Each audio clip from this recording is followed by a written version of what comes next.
É noite. O relógio marca meia-noite. Você apaga a luz principal, mas deixa uma lâmpada fraca acesa no canto do quarto. O corpo pede sono, mas a mente ainda zumbe com o dia. É hora de uma história longa, densa, que te leve devagar para o escuro, mas que ao amanhecer te deixe mais afiado para ler o mundo. Bem-vindo ao Histórias Noturnas, o canal que transforma biografias de gigantes do pensamento em roteiros para dormir acordado. Aqui não tem pressa, não tem superficialidade. Mergulhamos fundo na vida, de quem mudou como entendemos cultura, poder e barbárie. Se você chegou até aqui, já sabe. Curta, se inscreva agora e ative o sininho. Isso garante que o próximo episódio chegue direto na sua noite. Melhor ainda, vire membro do canal. Você apoia histórias como essa, ganha acesso antecipado a todos os blocos, vota nos próximos títulos e assiste sem anúncios chatos no meio. Seu apoio é o que mantém essas narrativas vivas. Capítulo 1. A Estufa Protegida. 1903-1914. 11 de setembro de 1903. Frankfurt, às margens do rio Main. Numa casa chamada Schirn-Ansicht, erguida décadas antes pela família Wiesengrund para o negócio de vinhos, nasce Theodor Ludwig Wiesengrund. O avô Dave havia migrado de uma vila na Baixa Francônia em busca de oportunidades urbanas. Àquela altura, os Wiesengrund eram comerciantes respeitáveis da alta burguesia, mas nunca plenamente aceitos pelas antigas famílias frankfurtianas de linhagem secular. O pai, Oscar, era judeu convertido ao protestantismo anos antes, prática comum entre judeus alemães que buscavam mobilidade social, contornando leis de cidadania e assimilando-se a um mundo que cobrava conformidade como preço de entrada. Oscar cultivava maneiras de gentleman inglês, roupas impecáveis, fala polida. Casara-se em Londres em 1898 com Maria Calvelli Adorno, católica, cantora de renome que se apresentara na corte de Viena. Maria trouxe a irmã Agathe, pianista, e juntas essas duas mulheres moldariam o menino mais que qualquer outra influência. A casa na Schirn-Ansicht era atípica, longe dos horários rígidos e expectativas severas de lares burgueses comuns. O ar vibrava com música. Maria exalava o que Theodor chamaria depois de aura da cantora, presença magnética de quem comanda plateias. Agathe virava segunda mãe. Sentava com ele ao piano para duetos antes que soubesse ler direito. Theodor seguia o ouvido e a memória, absorvendo música não como disciplina, mas como língua nativa. A família o chamava de Ted. Precoce, ele sabia disso. Invadia palcos para recitar poemas, faminto por aplausos na idade em que crianças mal constroem frases. Criado por mulheres que o idolatravam, num lar que isolava as durezas do comércio e da competição, Ted vivia protegido. O negócio de vinhos do pai sustentava tudo, mas o menino ficava alheio aos mecanismos do ganha-pão. Existia no que ele descreveria como uma estufa, espaço climatizado onde crescia a seu ritmo natural. Fascinado pelo sobrenome materno, Calvelli Adorno, aristocrático italiano, enigmático, adotaria Adorno como próprio, ligando-se a uma suposta família genovesa antiga. Real ou imaginada, a escolha era armadura, distinção contra o mundo comum de mercadores e caixeiros. Em 1914, a família muda para uma casa mais estreita na Silheimer Straße, subúrbio de Oberrad, prática perto dos negócios, sem o esplendor ribeirinho. Dentro, a atmosfera persiste. As duas mães tocam, música enche as noites. Ted se volta à atenção maternal como planta ao sol. Anos depois ele tentaria explicar. O que realizamos na vida é pouco mais que tentativa de recuperar a infância em forma diferente. Seu amigo Leo Löwenthal chamaria de vida protegida e bela. Era bela, mas frágil. As paredes da estufa eram de vidro. Do lado de fora, o século XX ganhava força. A velha ordem europeia se aproximava da crise final. Em breve, os canhões de agosto estilhaçariam a ilusão de que a civilização domara a barbárie. Mas por ora, na casa de Oberhard, um menino tocava piano com a tia e sonhava com ancestrais nobres. Não sabia que o mundo para o qual fora preparado já evaporava. Não sabia que a sensibilidade, o temperamento artístico, a espera de ser compreendido, cultivados pelas mães, tornariam as décadas vindouras quase insuportáveis. Era sem pele, embora ainda não soubesse, e o mundo afiava suas arestas. Capítulo 2. Os Maus Camaradas e o Mundo Rachado, 1914-1921. O Ginásio Zoom, em Sachsenhausen, adotava métodos modernos, progressistas para a época. Ted entra aos 10 anos e, em semanas, lidera todas as classes. Admirado por uns e invejado por outros.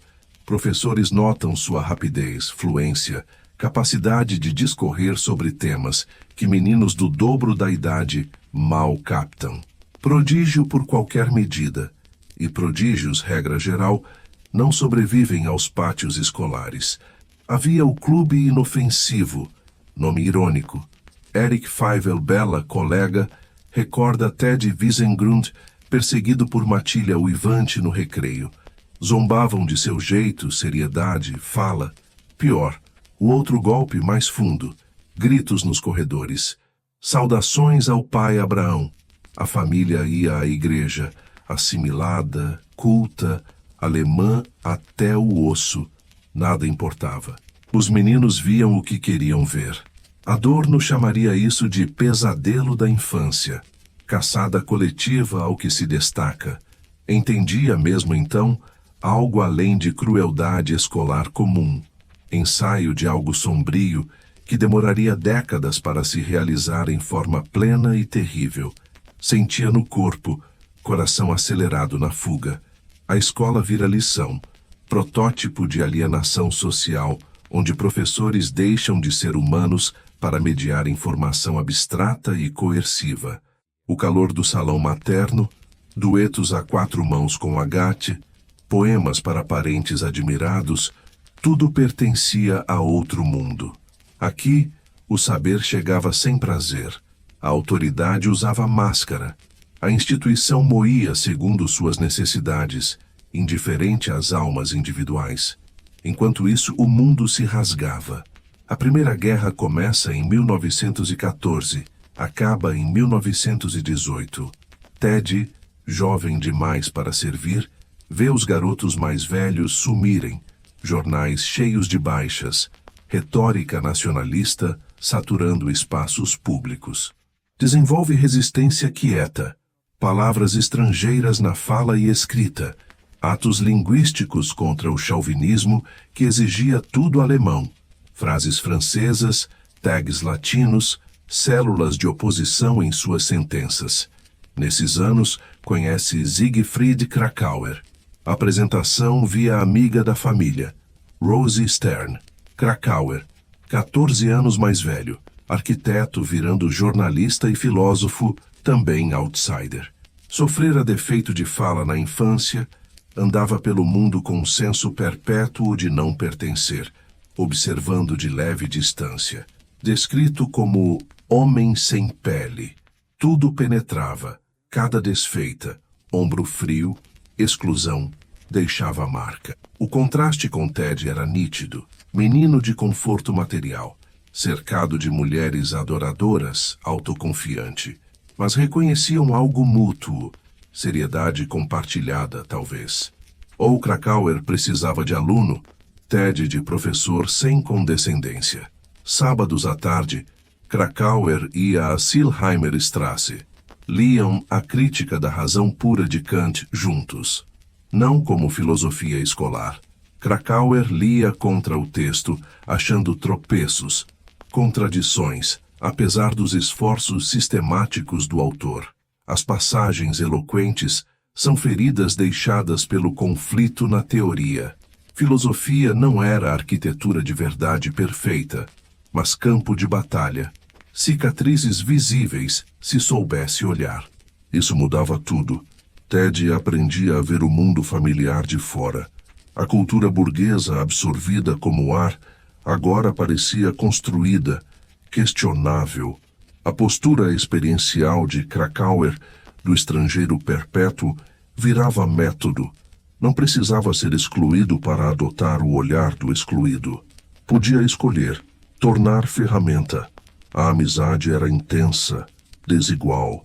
Krakauer sentia o abismo. Invejava a admirável existência material de Ted. Conforto tomado por garantido.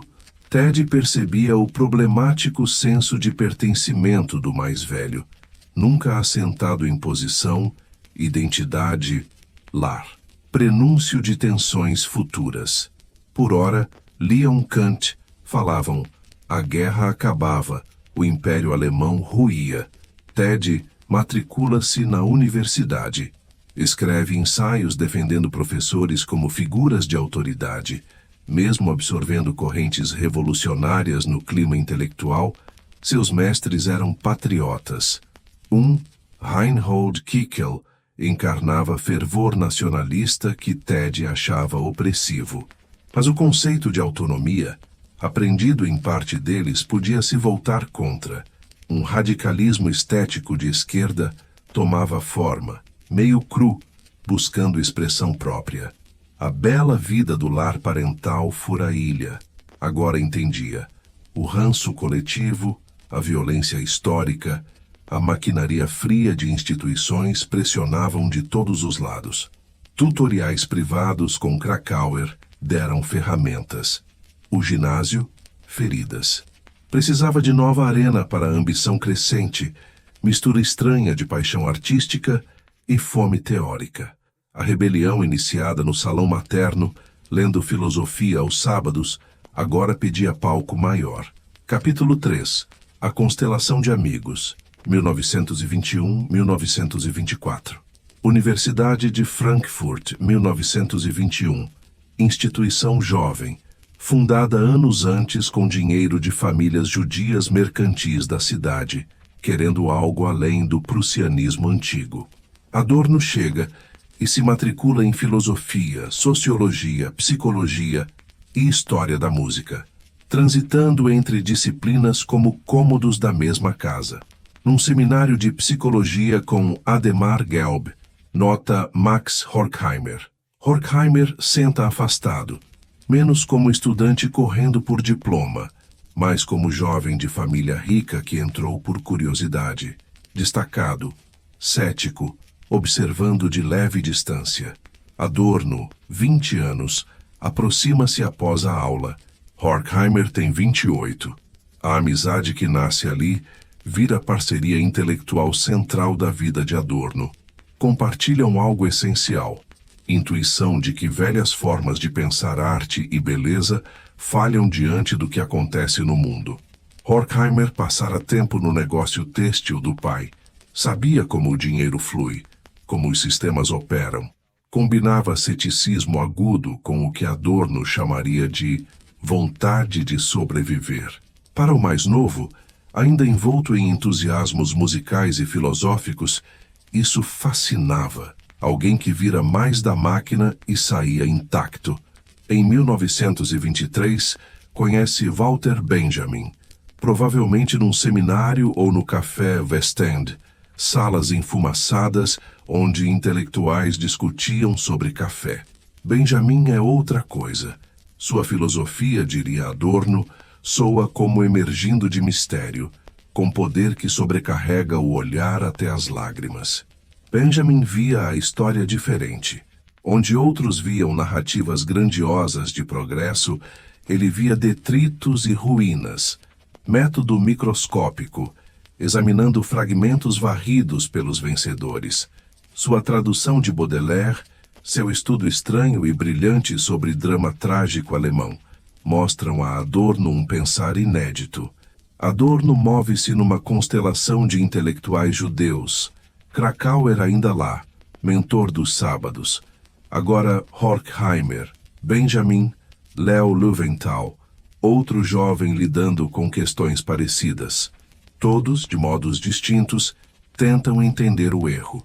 As promessas burguesas do século XIX ruíram. A Revolução Alemã de 1918 fracassou. As certezas sobre cultura, progresso, razão desmoronaram. Esses jovens vasculham os destroços. A inflação de 1923 piora tudo. A moeda alemã vira pó da noite para o dia. Poupanças evaporam. A existência confortável de classe média que Benjamin sonhava, erudito privado sustentado por herança modesta, torna-se impossível. A base material da velha ordem se dissolve.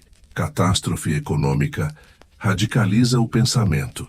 Não dá para escrever só sobre estética com o mundo queimando. Adorno conclui o doutorado em 1924 aos 21. Dissertação sobre Husserl, supervisionada por Hans Cornelius. Trabalho tecnicamente competente, ortodoxo, cuidadoso, sem a voz radical que viria depois. Estratégico, precisava da qualificação para a posição acadêmica. Ideias selvagens podiam esperar, mas dividido. Filosofia puxa um lado, música outro. Publica críticas à nova música em jornais como Musikblätter des Sambruchs, escrevendo sobre Schoenberg e vanguarda com paixão genuína. Ainda quer ser compositor, criar, não só analisar. As teorias de Georg Lukács, especialmente História e Consciência de Classe de 1923, oferecem ponte, combinar sensibilidade estética com crítica social rigorosa. Ideias circulam no grupo, discutidas em encontros e cartas. Mesmo ano, o Instituto de Pesquisa Social é fundado em Frankfurt, bancado por Rico Hermann Weyl, dirigido inicialmente por Karl Grünberg. Tornar-se-ia lar institucional de Adorno. Por ora, ele fica na periferia. O radicalismo é estético, não estritamente político. Vê a revolução musical de Schoenberg paralela à social. Música que repudia toda cumplicidade. Navegou os obstáculos acadêmicos com sucesso. Tem doutorado.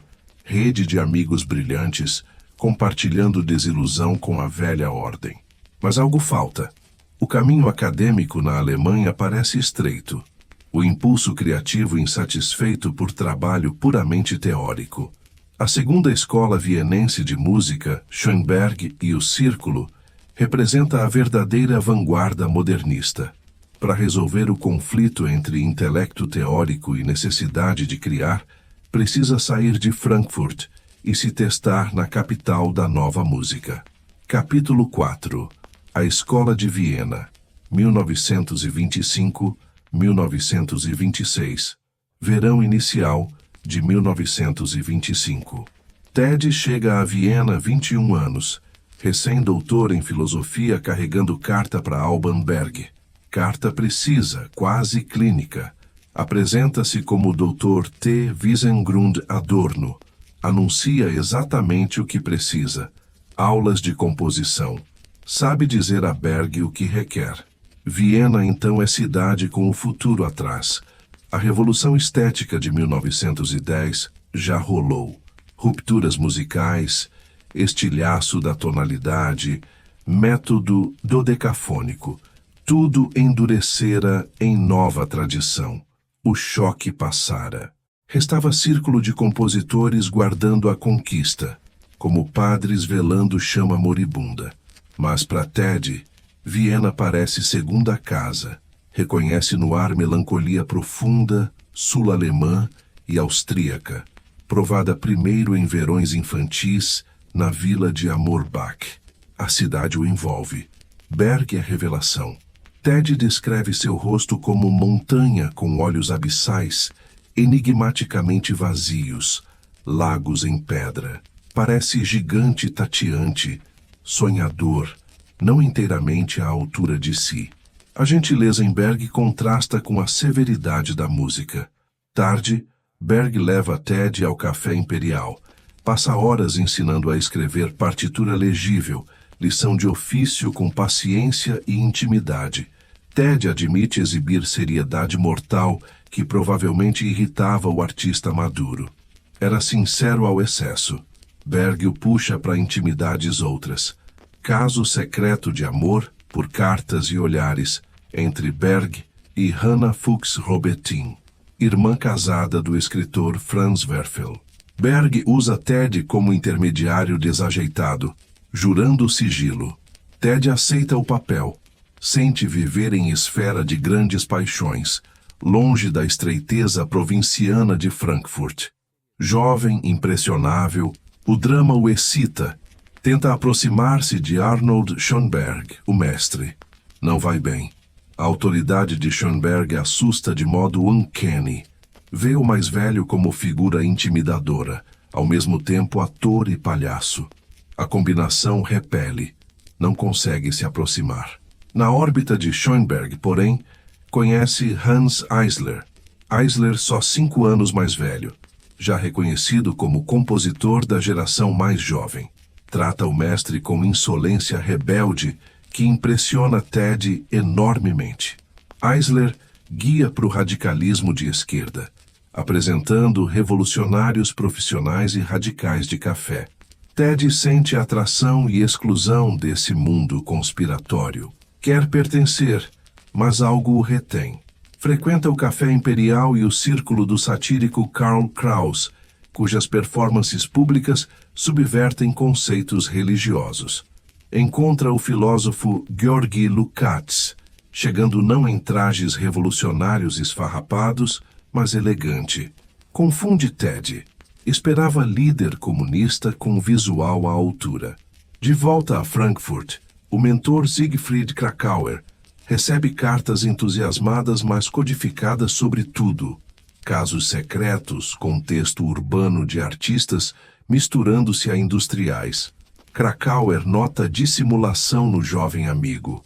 Ted circula onde emocionalmente está fora de profundidade, performando sofisticação ainda não conquistada. Começa a ver diferente. Conversas com a escritora Margaret Stern. Descreve o próprio pai, mercador de vinhos Oscar, como socialista. Revisão estranha das origens burguesas. Distanciamento.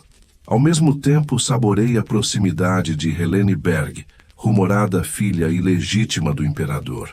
Preso entre mundos, repudia heranças, coleciona glamour de outra. A lição central de Viena é dura. Ted percebe. Não sobrevive como compositor de música radical. A nova música está hermeticamente isolada do público. Eisler quer romper o isolamento virando para o proletariado, compondo canções para trabalhadores. Ted rejeita a simplificação. Insiste na autonomia da obra de arte. Mas insistir em autonomia não paga aluguel. O mercado impõe silêncio à vanguarda, e Ted não escapa. Realização traumática. Acreditava poder alcançar algo na música. Não pôde. Volta a Frankfurt carregando tudo que Viena deu. Lições de Berg, imagem da autoridade uncanny de Schoenberg, debates com Eisler sobre arte e política, saber que a revolução musical já petrificara em história. O centro de gravidade muda mesmo assim. Schoenberg vai para Berlim. Na Alemanha, o chão começa a tremer sob peso de radicalismo bem diferente. Capítulo 5. A tempestade que se forma. 1926-1933. Ted volta a Frankfurt transformado. Estiliza-se Dr. Wiesengrund Adorno, hifenizando o sobrenome judeu do pai com o corso da mãe. Aparece em festas de carnaval como Napoleão. Leva vida dandificada. Salões, concertos, ternos finos, cultivando persona de jovem intelectual em ascensão. Tudo isso enquanto escreve em ritmo obsessivo. A cidade ferve de tensão. A República de Weimar se despedaça. O desemprego explode. Brigas de rua entre comunistas e fascistas. Mas em salas de aula, cafés, páginas de jornais e instituto de pesquisa social, a vida intelectual segue como se o chão não tremesse. Adorno conclui a habilitação em 1931 sobre Kierkegaard. O livro ataca a interioridade, o refúgio existencialista no eu como fuga da realidade social. Começa a lecionar como docente contratado, palestras em corredores da universidade para plateias pequenas. Brilhante, difícil, esotérico. Alunos acham eletrizante ou impossível, às vezes ambos. Max Horkheimer assume a direção do Instituto em 1930. Adorno se aproxima do círculo, contribui para o jornal deles. Em 1932, publica primeiro ensaio programático sobre a situação social da música. Argumenta: música não se entende sem a sociedade que a produz. Até a composição mais abstrata carrega cicatrizes do momento histórico, método que refinaria pelo resto da vida. Escreve sob pseudônimo Hector Rottweiler, nome pugnaz como cão de guarda. Sob o alias, publica críticas defendendo a fronteira entre arte séria e kitsch. Acredita, comentários subversivos podem se espalhar seguros por artigos, mesmo com o clima político escurecendo. O censor pode errar o que não entende direito. Final de 1932, compõe o Singspiel O Tesouro de Indian Joe, baseado em Mark Twain. Escreve libreto e música. Descreve a Alban Berg como música decente e plenamente madura. A peça tenta recuar para a imagem de infância, utopia de inocência contra o terror iminente. Walter Benjamin vê na hora. Critica por redução ao idílico. O julgamento fere Adorno, que tentava salvar algo gentil no pesadelo do colapso republicano. O pesadelo acelera. Janeiro de 1933. Hitler chanceler. Abril. Lei para a restauração do serviço civil profissional. Logo após, licença de ensino de Adorno revogada por ascendência não ariano. Carreira acadêmica na Alemanha acaba com carta. 1933-34. Viaja entre Alemanha e exterior, lutando para sair. Não capta que o status de filho de Oskar Wiesengrund, sobrinho de Agathe, oferece zero proteção contra as leis raciais. A Casa Bela na Silheimerstrasse, a respeitabilidade do mercador de vinhos, a aura da cantora, as mãos da pianista nas teclas, nada importa para o Estado. Adorno e Horkheimer praticaram radicalismo estético de esquerda, subestimaram a ameaça específica do nazismo nacional-socialista, apegados à crença de que a burguesia logo cansaria de Hitler. Assumiram que status e riqueza dariam buffer. Erraram em tudo. A vida protegida e bela desintegra. O espírito do negociante judeu e a aura da cantora não seguram o roubo e a perseguição estatais. Adorno entende nos ossos, não só na mente, a máxima que tornaria famosa. Não há vida certa na vida errada. Não é observação filosófica. É experiência concreta de ver a fachada burguesa ruir em horror absoluto. A revogação arranca a identidade profissional. O desmonte visível de estruturas legais e sociais que sustentavam a família força a aceitar o que negava desesperado, sem futuro na Alemanha. A retirada idílica para fantasias infantis, estilhaçada por decreto estatal. Precisa cruzar a fronteira física e linguística, levando as feridas da vida pelo canal. Rumo a Oxford. Capítulo 6. Oxford e os anos cinzentos, 1934-1937. Ted chega a Oxford em 1934. Matricula-se em Merton College como estudante avançado. Para quem lecionar em Frankfurt é rebaixamento. 30 anos volta à estaca zero. Efetivamente candidato a doutor de novo. As paredes de pedra do colégio antigas, impressionantes. A umidade entra em tudo. Chama de não muito árduo pré-escolar do exílio. A Grã-Bretanha oferece segurança, mas intelectualmente sufoca. A abordagem inglesa à filosofia, Parece implacavelmente prática, preocupada com senso comum e fatos observáveis.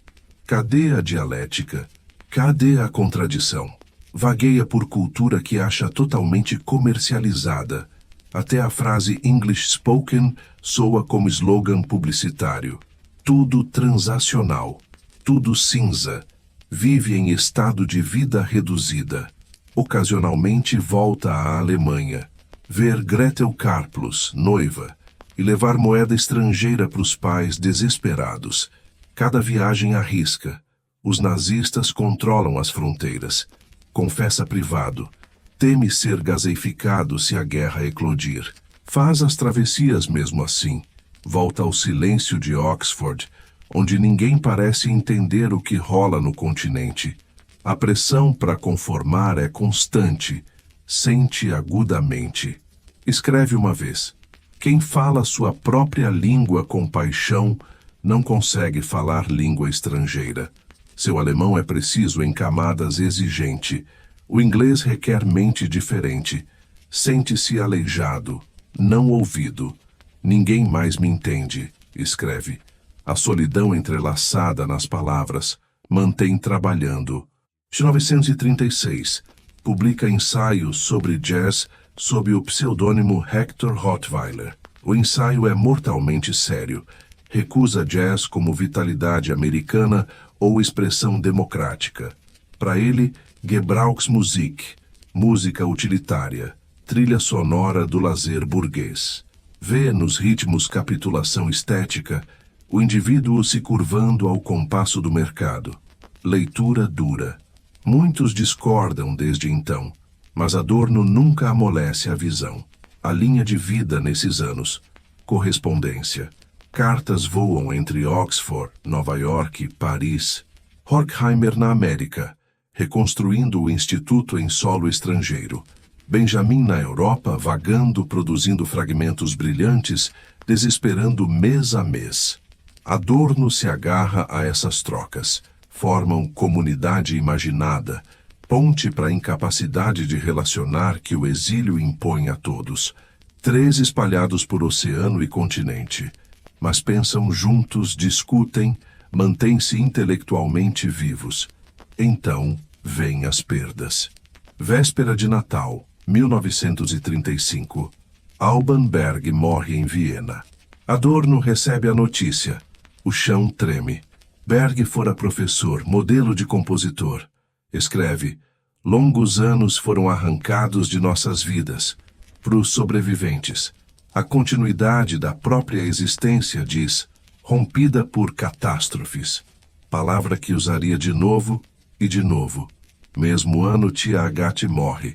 A mulher dos duetos a 4 mãos na infância, criadora da casa musical em Frankfurt. Chama de segunda mãe.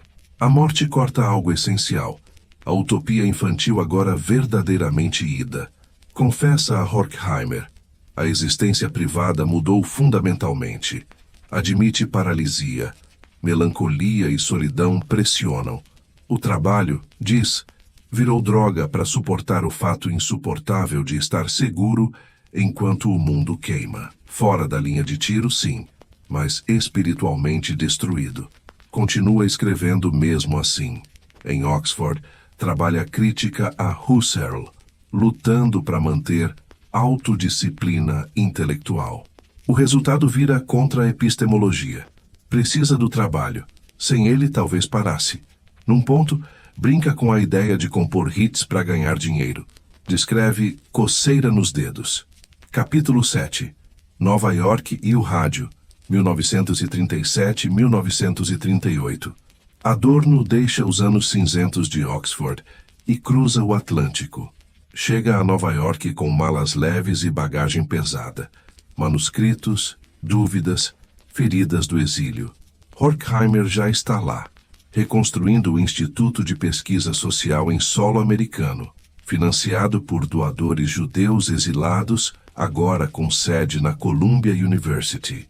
Adorno junta-se ao círculo como pesquisador. Não é posição de professor, mas sobrevida intelectual. A cidade o engole. Arranha-céus, jazz nas ruas, ritmo frenético que contrasta com a melancolia europeia. Primeiro trabalho: análise empírica de rádio e música popular. O Instituto recebe fundos para estudar efeitos da rádio na escuta musical. Adorno mergulha em dados, questionários, hábitos de consumo cultural. Descobre padrões que o horrorizam. Escuta passiva, padronização, regressão a formas primitivas sob disfarce moderno. O rádio não liberta, domestica. Música popular vira commodity. Hits repetitivos que simulam emoção sem perturbar. Escreve relatórios internos. A personalidade regressiva na rádio.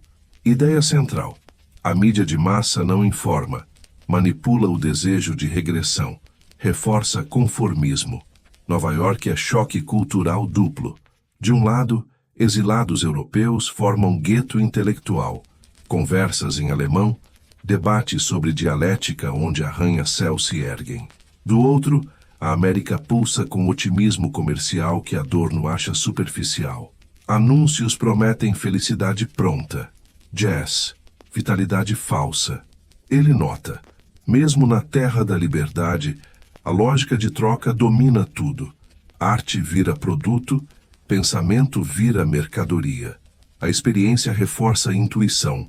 O capitalismo não só explora trabalho, coloniza a subjetividade. Adorno vai para o porto de Nova York, não como turista, mas como quem chega vendo a Europa queimar. Atrás, licença de ensino revogada, pai preso, bens confiscados. O mundo da alta cultura que o formou, piano antes de ler, revela-se sem proteção. Os nazistas não ligam para Beethoven. Cabeça cheia de música clássica, chega com certeza. As velhas formas de pensar falharam. A filosofia precisa reconstruir das ruínas. Capítulo 8. Califórnia e a dialética da iluminação.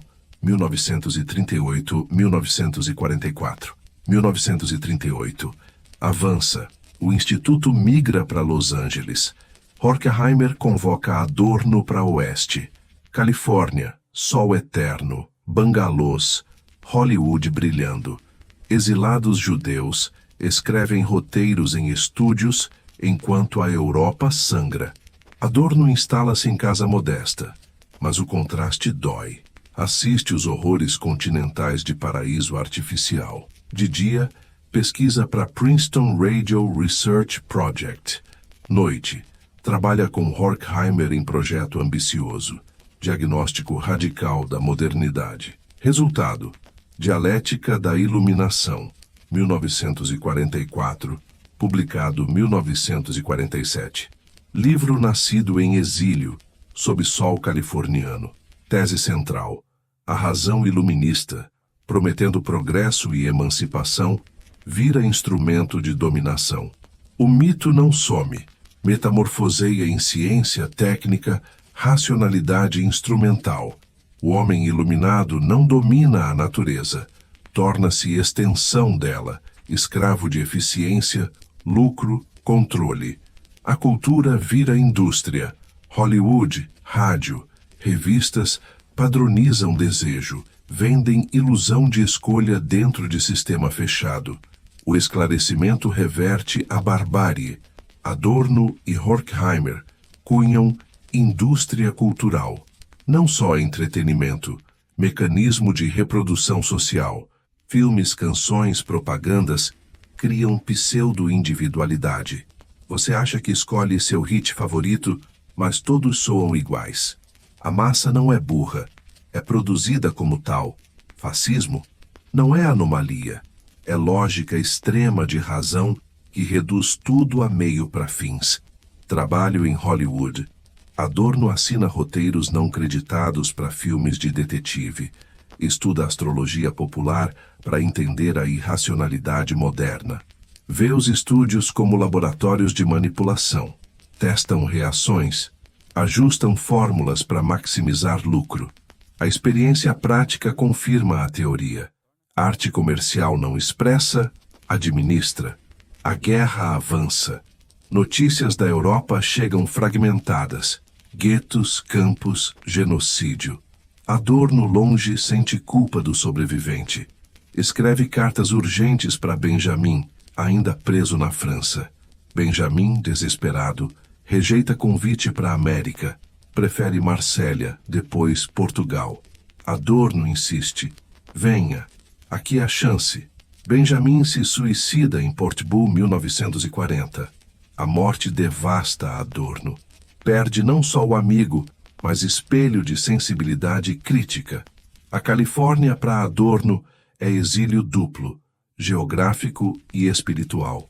O sol brilha, mas as sombras da Europa alongam. Dialética da iluminação não é otimista, é diagnóstico sombrio. O iluminismo não salva a humanidade, pode destruí-la. A razão técnica, sem freios éticos, gera Auschwitz. O livro termina aberto. Como deter a regressão? Sem resposta fácil. Capítulo 9, O Compositor do Diabo, 1943-1947. Primavera de 1943. Pacific Palisades. Thomas Mann, exilado alemão mais famoso da Califórnia, toca à porta de Adorno. Mann trabalha em romance sobre compositor alemão que faz pacto com o diabo para criar música revolucionária. Precisa de consultoria técnica. Como funciona a composição dodecafônica de Schoenberg? Adorno, único no raio de quilômetros que domina a teoria musical avançada, aceita. As sessões começam. Mann traz capítulos. Adorno disseca, corrige, sugere. O personagem Adrian Leverkühn vira amálgama. Biografia inventada, mas técnica real. Adorno fornece detalhes sobre o método de 12 tons, estrutura harmônica, filosofia da nova música. Passa horas explicando como a música radical rompe com a tradição burguesa, paralelo direto com o colapso civilizacional que ambos testemunham. Mann absorve, transforma em literatura. O romance Doutor Fausto, 1947, retrata artista alemão vendendo alma por genialidade, enquanto o país desce para o inferno nazista. Metáfora dupla, artista e nação. Adorno reconhece ideias próprias nas páginas, mas sem crédito inicial. Mann agradece vagamente no prefácio. Depois, pressionado, publica nota reconhecendo a contribuição massiva de Adorno. Tensão entre os dois. Adorno sente, deu substância filosófica e musical, recebeu menção lateral. A experiência marca Adorno. Vê o pensamento virar mercadoria literária, consumido sem reconhecimento adequado. Reforça a suspeita. Mesmo a alta cultura sob o capitalismo opera por lógica de apropriação. Colaboração não é comunhão, é transação. Capítulo 10. Mínima Moralia, 1944-1951. Durante os mesmos anos, Adorno escreve livro diferente. Não tratado sistemático. Aforismos, fragmentos, reflexões curtas. Título: Mínima Moralia. Reflexões da vida danificada. O subtítulo diz tudo. A vida sob o capitalismo tardio é danificada, incapaz de integridade ética. Dedicatória a Horkheimer, presente de 50 anos. O livro nasce em exílio californiano, escrito entre 1944 e 1947, publicado 1951. Estrutura: 153 aforismos numerados, estilo próximo a Nietzsche e Benjamin.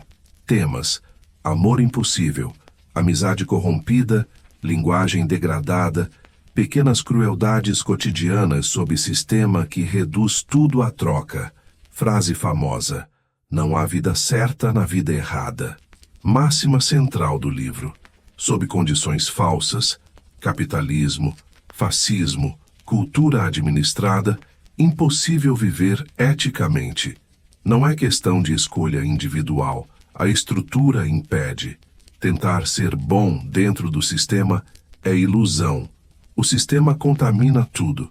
Adorno escreve sobre o amor, tornado impossível porque pessoas viram coisas, parceiros viram posse. Sobre a amizade, corrompida por competição, inveja, networking. Sobre presentes, gestos afetivos viram obrigação social. Sobre moradia, o apartamento moderno reflete solidão, alienação, espaços projetados para consumo, não vida plena. A crítica vai ao microscópico, analisa como sentamos à mesa, como falamos ao telefone, como escolhemos roupas. Cada gesto carrega a marca da reificação, processo que transforma relações humanas em relações entre coisas. Livro pessimista? Sim, mas o pessimismo tem função. Recusa consolo fácil. Adorno rejeita a positividade barata que diz tudo melhora, enquanto Auschwitz ainda fumega. Insiste. O intelectual honesto não oferece esperança falsa. Diagnostica feridas sem anestesia. Só confrontando a totalidade da danificação, talvez alguma rachadura para o novo apareça. Mínima Muralha vira clássico, lido por gerações. Anos 60, como crítica à sociedade de consumo. Anos 2000, como diagnóstico da solidão digital. Os aforismos curtos cabem em tweets, mas a densidade resiste à simplificação. Cada fragmento, camada sobre camada de ironia, dor, inteligência cortante. Adorno, escrevendo sob sol californiano, longe da Alemanha destruída, produz o livro mais pessoal. Não esconde a subjetividade, usa. O exílio não é apenas tema, é forma. Os fragmentos espelham a vida despedaçada do refugiado que perdeu pátria, língua, continuidade. Escrever vira modo de resistir à dissolução completa. 1947. Guerra acaba. Europa em ruínas. Adorno, Califórnia, hesita. Voltar? Para quê? A Alemanha que conhecia não existe, mas puxão forte, língua materna, arquivos, possibilidade de falar a quem entende. Horkheimer planeja retorno, reabrir instituto em Frankfurt. Adorno divide-se. América sufoca intelectualmente. Alemanha é cena do crime. Capítulo 11. O retorno à cena do crime. 1949 e 1953. Adorno cruza o Atlântico de volta. Não como refugiado desta vez, mas como algo mais estranho, sobrevivente retornando à cena do próprio assassinato. A Alemanha que ele deixara em 1933 não existe mais. Cidades arrasadas, milhões de mortos, culpa coletiva pesada como cinzas. Frankfurt, sua cidade natal, carrega cicatrizes visíveis, prédios bombardeados, ruas reconstruídas às pressas, população em choque. Horkheimer já voltara, negociando a reabertura do Instituto de Pesquisa Social. As autoridades de ocupação americanas apoiam, querem reconstruir a vida intelectual alemã em moldes democráticos e exilados judeus trazem legitimidade moral. Adorno aceita a posição, mas hesitante. Escreve cartas expressando o horror. Como lecionar em alemão novamente, a língua que Goebbels usara para propaganda. Como falar a uma plateia que poucos anos antes aplaudia Hitler. Decide mesmo assim voltar. Seu argumento é duro. O silêncio seria uma vitória póstuma dos nazistas. Ele sente que precisa disputar a reconstrução cultural. Impedir que o país simplesmente esqueça e recomece como se nada tivesse acontecido. A Alemanha do pós-guerra vive em negação coletiva. Ninguém sabia dos campos, ninguém apoiou o regime, todos eram vítimas também. Adorno enxerga outra coisa. Sem um confronto radical com o passado, o fascismo pode voltar em nova forma. O instituto reabre em um prédio provisório. Seminários recomeçam. Adorno leciona filosofia, sociologia, teoria estética. As salas lotam rapidamente. Jovens alemães nascidos sob o nazismo, ou durante a guerra, estão famintos por um tipo de pensamento que a velha geração não oferece. Aos 46 anos, Adorno se torna uma figura magnética. Palestras densas, difíceis, mas carregadas de urgência moral. Ele não ensina objetivamente, faz cada conceito sangrar com o peso da história. Ao mesmo tempo, vira a voz do rádio. A emissora pública Hessischer Rundfunk o convida para uma série de palestras radiofônicas. Adorno aceita, embora veja a contradição. O crítico feroz da indústria cultural usando um meio de massa. Mas a estratégia é clara: disputar o espaço, inserir pensamento crítico onde as massas realmente escutam. Entre 1950 e 1969, ele fará centenas de falas no rádio sobre música, educação, antissemitismo, democracia, Auschwitz. Algumas dessas palestras se tornam lendárias. Em 1959, em O que significa elaborar o passado, Adorno ataca diretamente a tendência alemã de virar a página, esquecer Auschwitz e seguir em frente. Isso, diz ele, é impossível. Um passado não elaborado volta como sintoma. A culpa reprimida vira ressentimento. O ressentimento se converte em autoritarismo latente. A única saída é confrontar o horror sem anestesia, entender as condições sociais, culturais e psicológicas que o tornaram possível. Não basta dizer nunca mais, é preciso dissecar o como foi possível.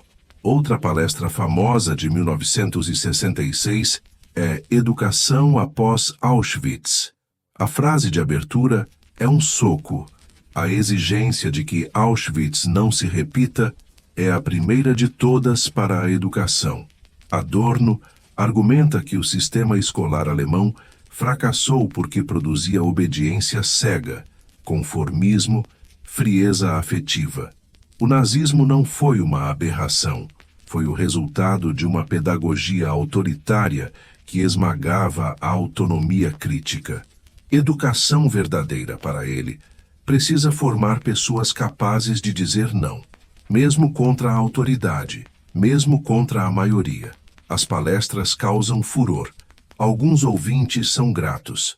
Finalmente alguém diz a verdade. Outros ficam furiosos. Acusam Adorno de difamar a Alemanha, de não deixar o país se reconstruir. Ele recebe cartas de ódio, ameaças veladas. Às vezes, a polícia precisa intervir quando a tensão sobe demais. Adorno não recua. Repete de diferentes modos a mesma acusação. A melancolia alemã do pós-guerra é falsa. O país chora as cidades destruídas, não as vítimas que produziu. É luto narcisista, não responsabilidade. Capítulo 12. O intelectual público, 1953-1966. Os anos 1950 avançam. Adorno consolida sua posição como o intelectual público mais influente da Alemanha Ocidental. Professor titular em Frankfurt, diretor adjunto do Instituto, presença constante no rádio, autor em jornais de prestígio. Ele fala sobre tudo. Jazz, que continua detestando. Arquitetura moderna, que vê como espelho da frieza capitalista. Televisão nascente. Para ele, a indústria cultural elevada ao quadrado. Literatura do pós-guerra, que ele suspeita sempre que tenta normalizar rápido demais. O estilo continua difícil. Ele não faz concessões. As frases são longas com várias subordinadas. Os conceitos abstratos, os exemplos raros. Estudantes reclamam, não entendemos nada. Adorno responde com brutal franqueza. Não vou simplificar o pensamento para caber em cabeça preguiçosa. Acredita que complexidade não é uma barreira, é uma necessidade. Um mundo complexo exige linguagem complexa. Simplificar demais é falsear. Mas há método nesse desconforto. Adorno pratica o que chama de dialética negativa, uma recusa sistemática de sistemas fechados e conclusões definitivas. Toda tese, para ele, carrega a antítese dentro de si. Todo conceito, se levado a sério, revela contradições internas. O leitor nunca repousa. O texto obriga a pensar junto, tropeçar, recuar, recomeçar. Não é conforto intelectual, é ginástica mental que espelha a fragmentação da experiência moderna. Em 1956, ele publica Dissonâncias, um volume de ensaios sobre música. Defende com unhas e dentes o radicalismo de Schoenberg, Berg e Webern, contra as tentativas de amaciar a nova música para o gosto burguês. Para Adorno, essa música não deve agradar, deve chocar, desestabilizar, forçar uma escuta ativa. O público burguês quer uma beleza reconciliada, suave. Ele oferece dissonância permanente. Um mundo partido não pode soar harmônico. Entre 1958 e 1961, Adorno coordena pesquisas empíricas sobre a personalidade autoritária, expandindo um trabalho que havia começado nos Estados Unidos. Ele e sua equipe aplicam questionários, entrevistas e testes projetivos para identificar traços psicológicos ligados ao autoritarismo. Descobrem que submissão à autoridade, rigidez mental, culto à força e preconceito racial costumam andar juntos.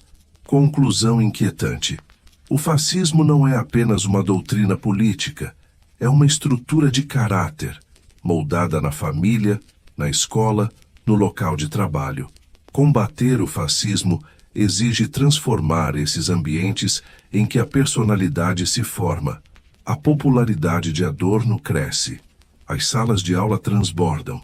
Estudantes sentam no chão, encostam nas paredes. Pequeno, curvado pela escoliose antiga, ele sobe ao pódio e fala por 2 horas, sem consultar notas. A voz é aguda, a dicção precisa, os gestos contidos. Não há performance teatral. Há intensidade intelectual. Os alunos saem exaustos, confusos, muitas vezes transformados. Mas as contradições se acumulam. Adorno critica a indústria cultural, mas aparece ocasionalmente na televisão. Ataca a mercantilização da arte, mas assina contratos editoriais com bons adiantamentos. Denuncia o conformismo burguês, mas mora em um apartamento confortável, viaja de primeira classe, frequenta concertos caros. Críticos de esquerda apontam hipocrisia. Adorno responde com a sentença famosa: não há vida certa na vida errada. Ele não reivindica pureza, reconhece a própria cumplicidade. O ponto para ele não é viver fora do sistema, isso é impossível, e sim manter a consciência crítica dentro dele. Em 1966, Adorno publica Dialética Negativa, sua obra filosófica principal. É um livro denso, de mais de 400 páginas, que ataca toda a tradição filosófica ocidental desde Platão. A tese central é simples de enunciar e quase impossível de cumprir. A filosofia sempre buscou identidade, isto é, reduzir o múltiplo a uma unidade, o particular a um conceito geral. Adorno quer o contrário, pensar o não idêntico, o resíduo que escapa a qualquer conceito. Depois de Auschwitz, ele diz: sistemas totalizantes de pensamento são suspeitos. A ânsia por unidade tende a se traduzir em práticas totalitárias. A filosofia verdadeira deve permanecer aberta, negativa, recusando sínteses reconfortantes. O livro divide opiniões. Alguns o veem como obra-prima, outros como um amontoado ilegível de frases obscuras. Adorno, fiel à própria postura, não se importa. Escreve para quem aguenta pensar até o fim, sem corrimão. Capítulo 13. O musicólogo ferido, 1966-1968. À medida que os anos 1960 avançam, a Alemanha ferve. A geração nascida durante ou logo depois da guerra chega às universidades. Esses jovens descobrem que o país nunca confrontou de verdade o passado nazista. Professores, juízes, empresários, muitos são exatamente as mesmas pessoas que fizeram carreira sob o Terceiro Reich, agora recicladas em democratas. Os filhos sentem uma traição. Os pais mentiram, as instituições falharam. O milagre econômico foi construído sobre um silêncio cúmplice. À primeira vista, Adorno parece um aliado natural. Suas palestras sobre Auschwitz, sua crítica à autoridade, suas análises do fascismo alimentam a consciência radical dos estudantes. Eles leem Dialética da Iluminação, citam suas frases, veem nele um profeta que antecipou tudo o que denunciam. O Instituto de Pesquisa Social se torna um dos centros nervosos da nova esquerda alemã. Mas um mal-entendido cresce. Os estudantes querem ação, ocupações, manifestações, confronto direto com o Estado. Adorno oferece teoria. Eles gritam: chega de palavras, queremos praxis. Ele responde que a praxis sem teoria é cega, destinada a repetir os erros do passado. A tensão aumenta. Em 1967, protestos contra a visita do Chá do Irã a Berlim terminam em tragédia. A polícia atira no estudante Benno Ohnesorg, desarmado pelas costas. A morte radicaliza o movimento estudantil. Em Frankfurt, Adorno expressa simpatia pelo sofrimento e pela indignação, mas critica a escalada de confronto físico. Diz que a violência, mesmo contra um Estado opressor, corre o risco de reproduzir a lógica que tenta combater. Muitos estudantes concluem: ele está do lado errado. Em 1968, a revolta explode em toda parte. Paris em maio.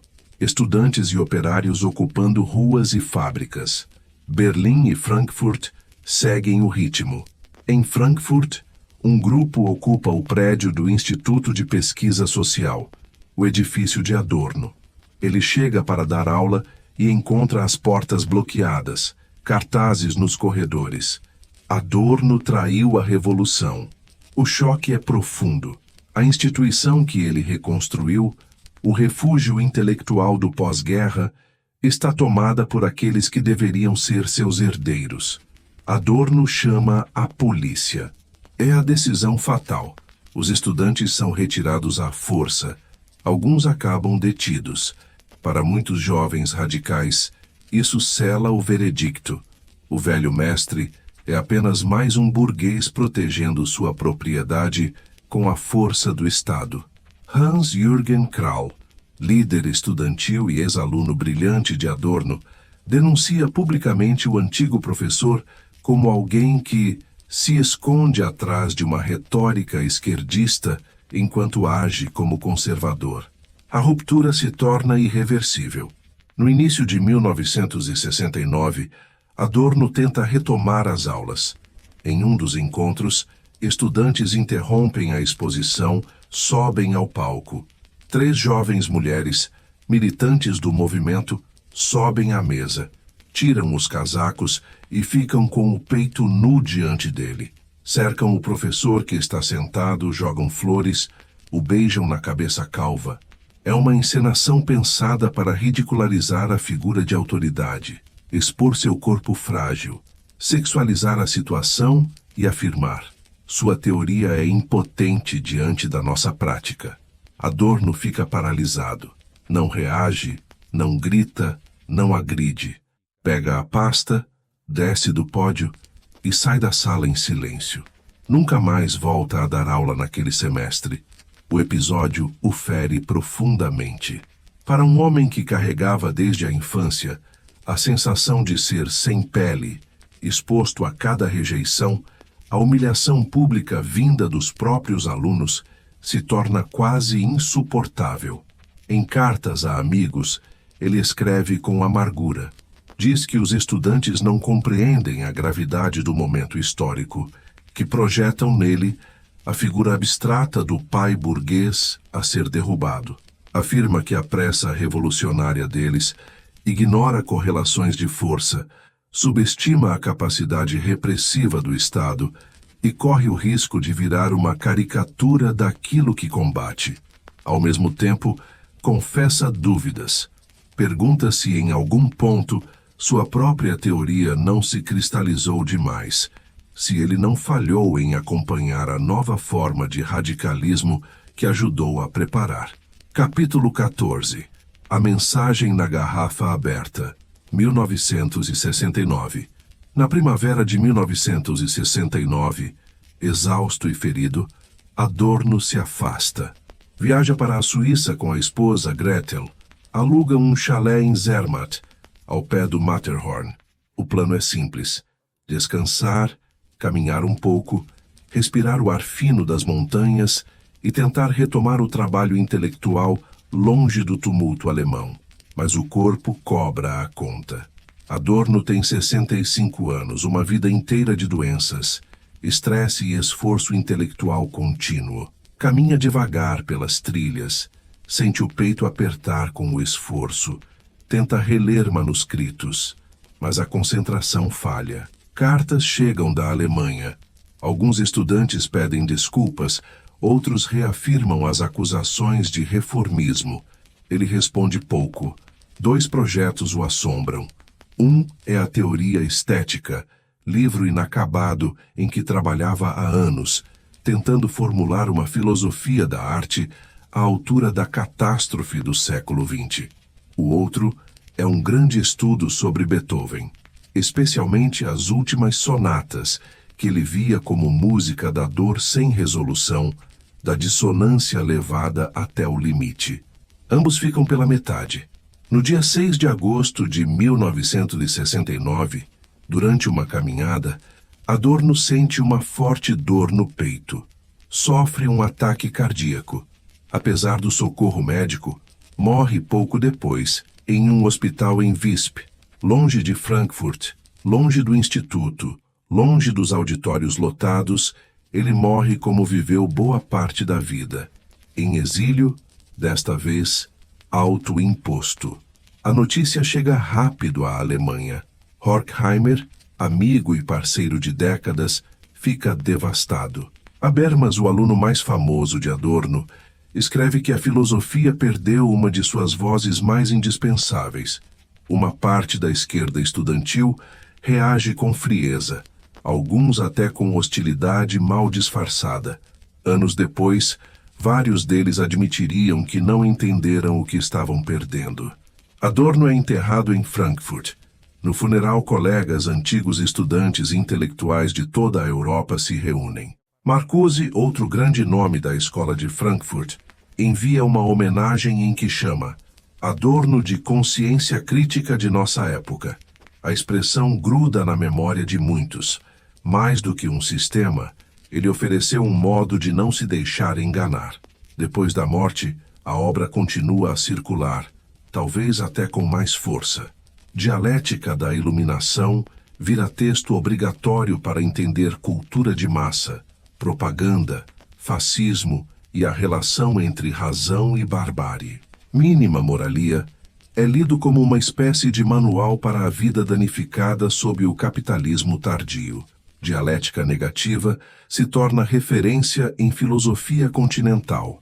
A Teoria Estética, editada póstumamente por Gretel e colaboradores, fecha o círculo sobre arte e sociedade.